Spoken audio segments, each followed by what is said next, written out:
ക്രിസ്തുവിൽ സ്നേഹിതരെ, ഉയർപ്പുകാലം 6-ാം ഞായറാഴ്ചയിലേക്ക് നാം ഇന്ന് പ്രവേശിച്ചിരിക്കുകയാണ്.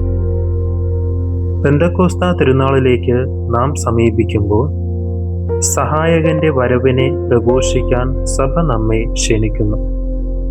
സുവിശേഷത്തിന്റെ പ്രഖ്യാപനത്തിൽ നമ്മെ ശക്തിപ്പെടുത്തുന്ന സത്യത്തിന്റെ ആത്മാവിനെ പ്രഘോഷിക്കാൻ സഭ നമ്മെ വിളിക്കുന്നു. നാം വഹിക്കുന്ന സന്ദേശം വ്യാജമല്ല. ഇന്നത്തെ 1-ാം വായനയിൽ ഉയർത്തെഴുന്നേറ്റ കർത്താവിനെ സാക്ഷ്യപ്പെടുത്താനുള്ള ക്രിസ്തുവിൻ്റെ ശിഷ്യന്മാരുടെ ശ്രമങ്ങളുടെ തുടർച്ചയാണ്. അവരുടെ പരിശ്രമത്തിൻ്റെ ഫലമായി സമരിയക്കാർ സ്നാനം സ്വീകരിച്ചു.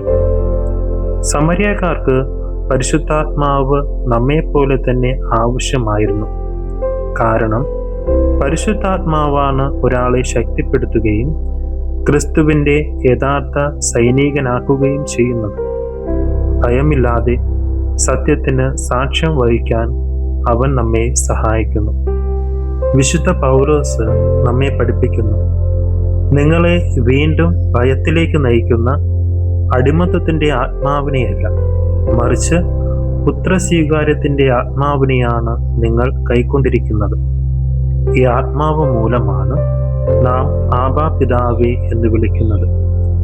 ഇതേ ആത്മാവാണ് ക്രിസ്തുവിനെ ഉയർപ്പിക്കുകയും നമ്മുടെ മർത്യ ശരീരങ്ങൾക്ക് ജീവൻ നൽകുകയും ചെയ്തത്. 2-ാം വായനയിൽ ക്രിസ്തുവിനോടുള്ള ഭക്തിയും ബഹുമാനവും പുലർത്തണമെന്ന് പത്രോസ് നമ്മെ പഠിപ്പിക്കുന്നു. കൂടാതെ നാം പ്രസംഗിക്കുന്ന സുവിശേഷം തിരസ്കരിക്കുന്നവരോട് പോലും ബഹുമാനത്തോടെ പെരുമാറണമെന്ന് അദ്ദേഹം നമ്മെ ഉപദേശിക്കുന്നു. അതുകൊണ്ട് ക്രിസ്തുവിൻ്റെ ജീവിതത്തിലും പരിശുദ്ധാത്മാവിൻ്റെ ജീവൻ പകരുന്ന ശക്തിയെ അദ്ദേഹം നമ്മെ ഓർമ്മിപ്പിക്കുന്നു. ശരീരത്തിൽ അവൻ മരണത്തിന് ഏൽപ്പിക്കപ്പെട്ടു, ആത്മാവിൽ അവൻ ജീവിക്കുന്നു. യേശുവിനെ ഉയർപ്പിച്ച അതേ ആത്മാവാണ് നമ്മെ സത്യത്തിൽ നിലനിർത്തുന്നത്. ഇതിൻ്റെ അർത്ഥം ദൈവത്തിൻ്റെ ആത്മാവ് നമ്മുടെ മേൽ വരുമ്പോൾ നാം ക്രിസ്തുവിനായി സജീവരാകുന്നു എന്നതാണ്. കാരണം ജീവൻ നൽകുന്നത് ദൈവത്തിൻ്റെ ആത്മാവാണ്. ഇന്നത്തെ സുവിശേഷത്തിൽ യേശു പരിശുദ്ധാത്മാവായ സഹായകനെ വാഗ്ദാനം ചെയ്യുന്നു. എന്നാൽ ആ സഹായകനെ സ്വീകരിക്കാൻ അവൻ ഒരു നിബന്ധനയും നൽകുന്നു. നിങ്ങൾ എന്നെ സ്നേഹിക്കുന്നുവെങ്കിൽ എൻ്റെ കൽപ്പനകൾ പാലിക്കും. നാം അങ്ങനെ ചെയ്താൽ അവൻ കൂട്ടിച്ചേർക്കുന്നു, ഞാൻ പിതാവിനോട് അപേക്ഷിക്കും, അവൻ നിങ്ങളോട് കൂടെ എന്നേക്കും ഇരിക്കേണ്ടതിന് മറ്റൊരു സഹായകനെ, അതായത് സത്യത്തിൻ്റെ ആത്മാവിനെ നിങ്ങൾക്ക് നൽകും. ഞാൻ നിങ്ങളെ അനാഥരാക്കി വിടുകയില്ല. സത്യത്തിൻ്റെ ആത്മാവിനെ സ്വീകരിക്കാൻ നാം പാലിക്കേണ്ട ഈ കൽപ്പന എന്താണ്? അത് ഇതാണ്: ലോകമെങ്ങും പോയി എല്ലാ സൃഷ്ടികളോടും സുവിശേഷം പ്രഘോഷിക്കുവാൻ. ദൈവത്തെയും നമ്മുടെ അയൽക്കാരനെയും സ്നേഹിക്കണമെന്ന കൽപ്പനയും ഇതിൽ ഉൾപ്പെട്ടിരിക്കുന്നു.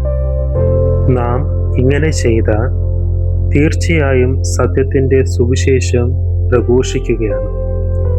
സത്യത്തിൻ്റെ വഴിയിൽ നമ്മെ ശക്തിപ്പെടുത്തുവാൻ സഹായകൻ തീർച്ചയായും വരും. നാം യഥാർത്ഥത്തിൽ ദൈവത്തിൻ്റെ മക്കളാണെന്ന് സ്ഥിരീകരിക്കാനും അവൻ തീർച്ചയായും വരും. അതിനാൽ നമുക്ക് ദൈവത്തോട് പ്രാർത്ഥിക്കാം, അങ്ങയുടെ സഹായകനായ പരിശുദ്ധാത്മാവിനെ അയക്കണമേ, ഭൂമിയുടെ മുഖം പുതുക്കണമേ.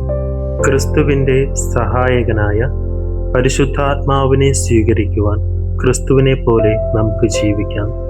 അതിനായി ദൈവം തമ്പുരാൻ നമ്മെ ഓരോരുത്തരെയും സമൃദ്ധമായിട്ട് അനുഗ്രഹിക്കുമാറാകട്ടെ.